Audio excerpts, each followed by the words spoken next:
तुम मुझे खून दो, मैं तुम्हें आज़ादी दूंगा।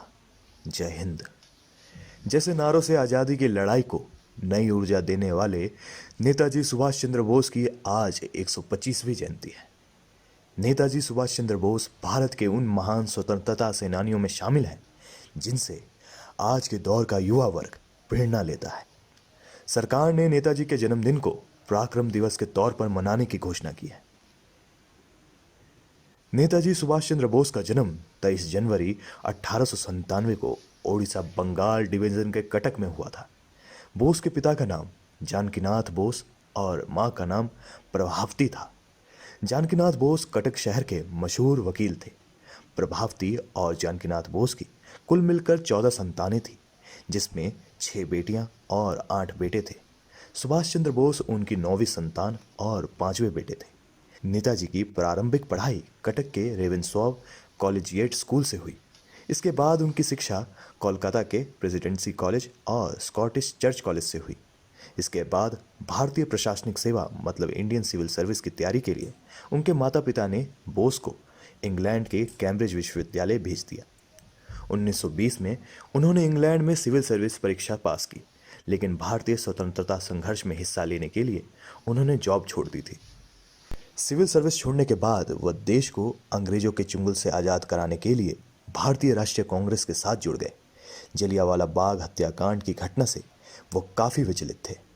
कांग्रेस में महात्मा गांधी उदार दल का नेतृत्व कर रहे थे, तो वहीं सुभाष चंद्र बोस जोशीले क्रांतिकारी दल के प्रिय थे।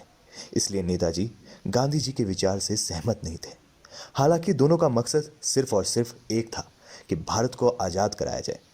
नेताजी का ऐसा मानना था कि अंग्रेजों को भारत से खदेड़ने के लिए सशक्त क्रांति की आवश्यकता है, तो वहीं गांधी अहिंसक आंदोलन में विश्वास करते थे। साल 1938 में नेताजी भारतीय राष्ट्रीय कांग्रेस के अध्यक्ष निर्वाचित किए गए, जिसके बाद उन्होंने राष्ट्रीय योजना आयोग का गठन किया। 1939 के कांग्रेस अधिवेशन में नेताजी सुभाष चंद्र बोस ने गांधी जी के समर्थन से खड़े पठाभी सितार मैया को हराकर विजय प्राप्त की। इस पर गांधी और बोस के बीच अनबन बढ़ गई, जिसके बाद नेताजी ने खुद ही कांग्रेस छोड़ दिया। नेताजी सुभाष चंद्र बोस ने साल 1937 में अपनी सेक्रेटरी और ऑस्ट्रेलियन युवती एमिली से शादी की। दोनों की एक बेटी अनीता हुई और वर्तमान में वो जर्मनी में अपने परिवार के साथ रहती हैं। अंग्रेजों से भारत को आज़ाद कराने के लिए नेताजी ने 21 अक्टूबर 1943 को आज़ाद हिंद सरकार की स्थापना करते हुए आज़ाद हिंद फौज का गठन किया।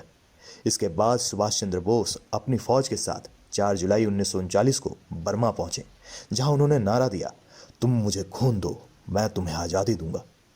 1921 से 1941 के दौरान वो पूर्ण स्वराज के लिए कई बार जेल भी गए थे।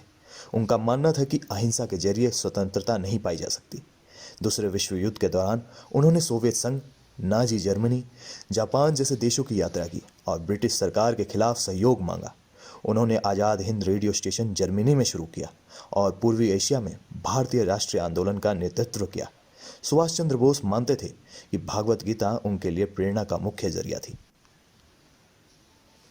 18 अगस्त 1945 को ताइपाई में हुई एक विमान दुर्घटना के बाद नेताजी लापता हो गए। घटना को लेकर 3 जांच आयोग बैठे, जिसमें से 2 जांच आयोगों ने दावा किया कि दुर्घटना के बाद नेताजी की मृत्यु हो गई थी, जबकि न्यायमूर्ति M.K. मुखर्जी की अध्यक्षता वाले तीसरे जांच आयोग का दावा था कि घटना के बाद नेताजी जीवित थे। इस विवाद ने बोस के परिवार के सदस्यों के बीच भी विभाजन ला दिया था। 2016 में प्रधानमंत्री मोदी ने सुभाष चंद्र बोस से जुड़ी 100 गोपनीय फाइलों का डिजिटल संस्करण सार्वजनिक किया। यह दिल्ली स्थित राष्ट्रीय अभिलेखागार में मौजूद है।